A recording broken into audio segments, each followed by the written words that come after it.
Hello student, this is math man. बच्चों, आज हम लास्ट टॉपिक पढ़ेंगे क्वाड्रेटिक इक्वेशन का। वो है वर्ड प्रॉब्लम। ठीक है। आज हम टाइप्स ऑफ वर्ड प्रॉब्लम्स करेंगे और देखेंगे कि कैसे उनको अप्रोच करना है, उनको सॉल्व कैसे करना है। ठीक है। सबसे पहला जो वर्ड प्रॉब्लम है वो है one number is square of another. ठीक है, एक नंबर जो है दूसरे का स्क्वायर है और उनका सम दिया हुआ है 132। सबसे इजीएस्ट क्वेश्चन से शुरुआत की है। एक नंबर x है और उसका स्क्वायर है एक्स स्क्वायर, और उन दोनों का सम दिया हुआ है 132।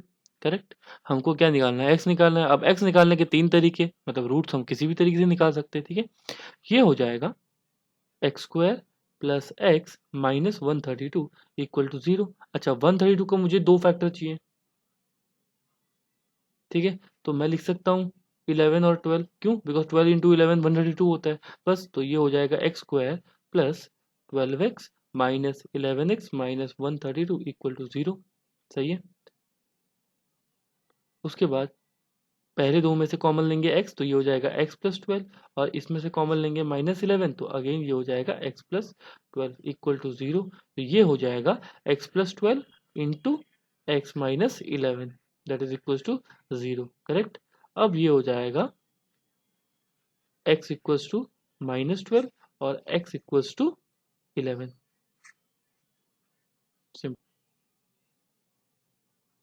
अब देखो बच्चों, यहाँ पे अगर माइनस 12 है, अगर मैं माइनस 12 को ऐड करूँ 144 से तो भी मुझे 132 मिलेगा। क्यों? बिकॉज माइनस 12 और उसका स्क्वायर 144 ऐड करोगे 132, तो दोनों ही आंसर सही है। 11 का स्क्वायर और 11 वो भी 132 ही आएगा। ठीक है। Next question. नेक्स्ट क्वेश्चन बोल रहा है the area of rectangle is 560 square inches. ठीक है, एक एरिया है। ठीक है, रेक्टेंगल का, तो एरिया दिया हुआ है 560 स्क्वायर इंचेस, है ना। इंचेस, ये इंचेस का स्क्वायर है ना, ऐसे मान लो, है ना। The length is 3 more than twice of the breadth. जो लेंथ है वो 3 more than twice of the breadth, मतलब कुछ इस तरीके से। ठीक है। हमको पता है एरिया क्या होता है, एल इंटू बी होता है। ठीक है। ब्रेथ को ले लेते हैं हम एक्स। अगर हम ब्रेथ को एक्स लेंगे तो लेंथ क्या हो जाएगा? 2x plus 3। ठीक है, तो बस ये दोनों पुट कर दो। तो पुट कर देंगे तो ये हो जाएगा 560 is equal to 2x plus 3 into x. सही बात है। अब इनको मल्टीप्लाई कराओ तो ये हो जाएगा 2x square plus 3x minus 560 equal to 0।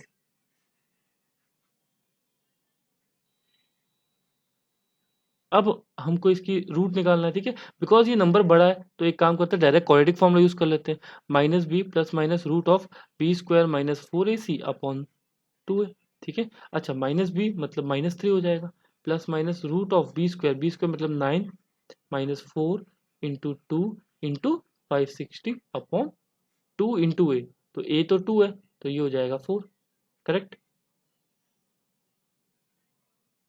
यहाँ पे देखो ये माइनस 560 है ना। अब देखो यहाँ पे ये माइनस और ये माइनस प्लस हो जाएगा। ठीक है, तो ये हो जाएगा minus 3 plus minus root of 9 plus 4 टू ज़ा 8, और 8 इंटू 56 करेंगे। ठीक है, तो ये कुछ हो जाएगा 4480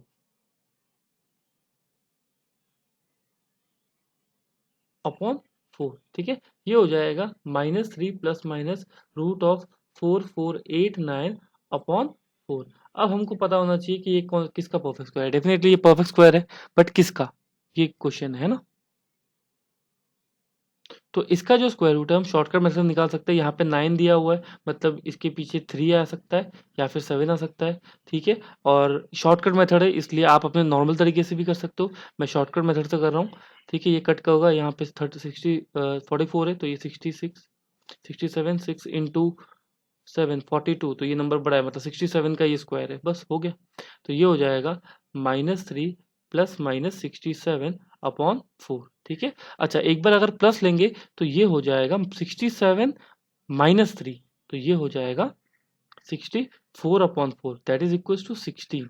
और अगर मैं माइनस लूंगा तो ये हो जाएगा -70 upon 4 that is equal to -35/2। तो हमको दो वैल्यू मिल गई, 16 और -35/2। ओके। लेंथ, लेकिन जो ब्रेथ है वो डिस्टेंस होता है और डिस्टेंस पॉजिटिव होना चाहिए, इसलिए आंसर क्या आएगा 16। अब हमको पता है लेंथ जो था वो था 2x प्लस 3, तो यहाँ पे x की वैल्यू पुट करेंगे 16 इंटू 2 32 और 32 प्लस 3 करेंगे तो ये हो जाएगा 35। सही बात है। नेक्स्ट क्वेश्चन है बच्चों, अ train travel at a certain speed, average speed for a distance 54 kilometre. ठीक है, एक पर्टिकुलर स्पीड से भागा, ठीक है, रन किया, फिर then travel 63 kilometre at an average speed 6 kilometre more than the first speed. ठीक है, if it take 3 hour to complete the journey what will be the speed. बहुत सिंपल है, देखो पहला केस है जिसमें 54 किलोमीटर ट्रैवल किया है एक्स के स्पीड से बोला हुआ है ना, एक नॉर्मल स्पीड हमने मान ली एक्स।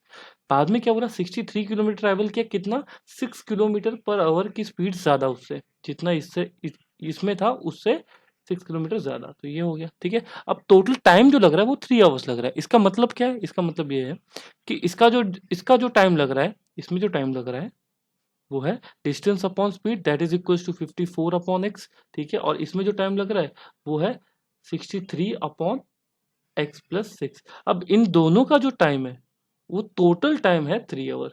समझ में आ रहा है? ठीक है, तो ये हो जाएगा 54 upon x plus 63 upon x plus 6 that is equal to 3 hours. ठीक है, अब इसको सॉल्व करना है, क्रॉस मल्टीप्लाई कर देते हैं। ये हो जाएगा 54 इंटू एक्स प्लस 6 और ये हो जाएगा 63 into x that is equal to 3 into x plus 6। अब यही मैंने क्या किया है, इन दोनों को मल्टीप्लाई कराया और ये क्रॉस मल्टीप्लाई कर दिया और नीचे मल्टीप्लीकेशन आया वाला पार्ट उसको इस तरफ लेके गए। अब 54 से मल्टीप्लाई कराया तो ये हो जाएगा 54x plus 324 plus 63x that is equal to, ये हो जाएगा एक्स स्क्वायर प्लस 6x, तो ये 3 मल्टीप्लाई होगा तो ये हो जाएगा 3x स्क्वायर प्लस 18x। आई होप समझ में आ रहा होगा।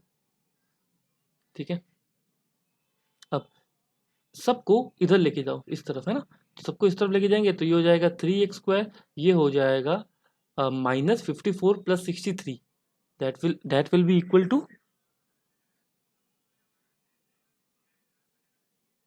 117x minus plus 18x minus 324 equals to 0। अब ये हो जाएगा 3x square minus 99x minus 324 equal to 0। सही बात है।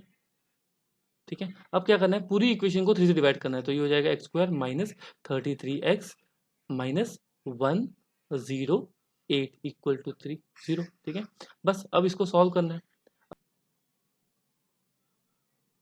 बस अब इसको फैक्टराइज कर देते हैं। देखो यहाँ पे 1 है और यहाँ पे 108 है, तो 108 के फैक्टर निकालने हैं, बहुत सिंपल। ठीक है, अगर 2 से डिवाइड करेंगे तो ये हो जाएगा 54, तो इन दोनों के प्रोडक्ट से 108 आएगा लेकिन 33 नहीं आएगा। ठीक है, 3 से डिवाइड कर देते हैं, 3 से डिवाइड करेंगे तो ये हो जाएगा 36। हो गया 36 और 3 से हम 33 बना सकते हैं, तो ये हो जाएगा x square minus 36x plus 3x minus 108 equal to 0।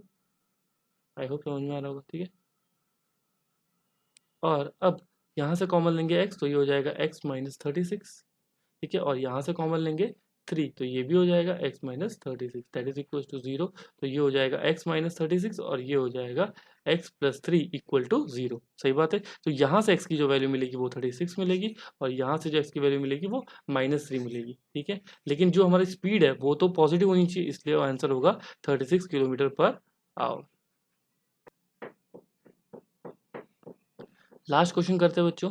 ठीक है, देखो two taps running together can fill a tank in 3, ये है 3 होल 1/3 है ना, मिक्स फ्रैक्शन आवर। ठीक है, दो टैप जो है वो इतने आवर्स में फिल कर रहे हैं। If one tap take 3 hour more than the other. ठीक है, पहले तो एक चीज समझो कि ये टैंक है। ठीक है, सपोज कर लो कि इसको कोई पाइप 6 आवर में फिल कर रहा है पूरा। ठीक है, तो अगर 6 आवर में फिल कर रहा है तो 1 आवर में 1/6 जितना फिल करेगा।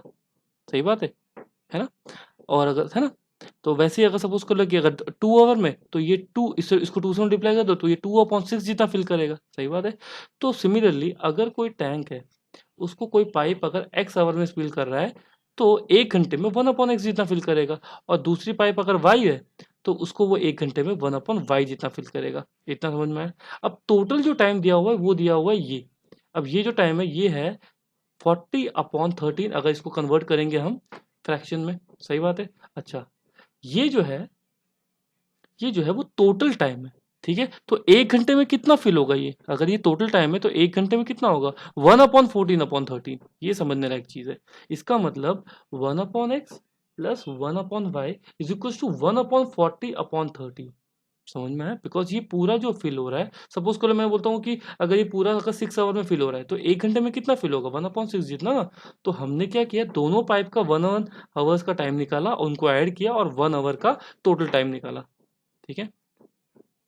अब क्या बोला हुआ है कि एक पाइप जो है वो दूसरे से 3 घंटा ज़्यादा ले रहा है, 3 घंटा ज़्यादा ले रहा है। तो हम मान लेते हैं कि y जो है वो x से ज़्यादा टाइम ले रहा है, ठीक है? तो y हो जाएगा क्या? x प्लस 3 हो जाएगा, बहुत सिंपल, बस यहाँ पुट कर दो, ठीक है? तो ये हो जाएगा 1/x plus 1/x plus 3 that is equal to 13/40। सही बात है। अब बस इसको सॉल्व कर लो, तो ये हो जाएगा x plus 3 plus x upon x into x plus 3 that is equal to 13/40। अब ये क्रॉस मल्टीप्लाई कर दो, ठीक है? तो अगर आप क्रॉस मल्टीप्लाई करोगे तो ये हो जाएगा 2x प्लस 3 इंटू 40। सही बात है, that is equal to 13 into x square plus 3x। सही बात है, ठीक है? अब 40 को मल्टीप्लाई कर दो तो ये हो जाएगा 80x plus 120 that is equal to 13x square plus 39x। सही बात है। अब यहाँ पे इसको सॉल्व, इस सबको इधर लेके जाओ तो ये हो जाएगा 13x स्क्वायर माइनस ये हो जाएगा 41x माइनस 120 इक्वल टू 0। ठीक है, बस अब इसको सॉल्व करना है। ठीक है, अब देखो इसको सॉल्व करना थोड़ा सा डिफिकल्ट है, तो क्या करो, सिंपल क्वाड्रेटिक फॉर्मूला यूज करो। ठीक है, तो पहले B square minus 4ac find करो, तो ये हो जाएगा 41 का square minus 4 into 13 into minus 120। ठीक है, तो ये हो जाएगा, ये 41 का स्क्वायर होता है 1681। ठीक, कुछ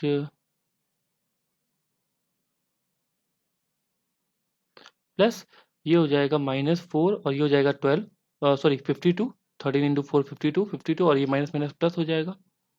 ठीक है, और ये हो जाएगा कुछ 52 52 और ये 12 अगर मल्टीप्लाई करेंगे तो ये कुछ आएगा 4 और ये हो जाएगा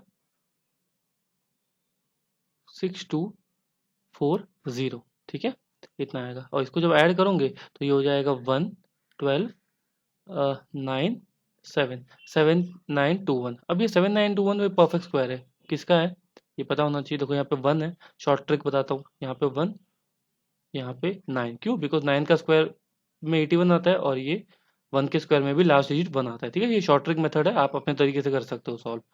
मैंने इसको कट किया, यहाँ पे 79 आया, 79 आया मतलब या तो ये 8 के स्क्वायर से छोट बड़ा है, ये मतलब यहाँ पे 81 होगा या 89। अब 8 इंटू 9 होता है 72।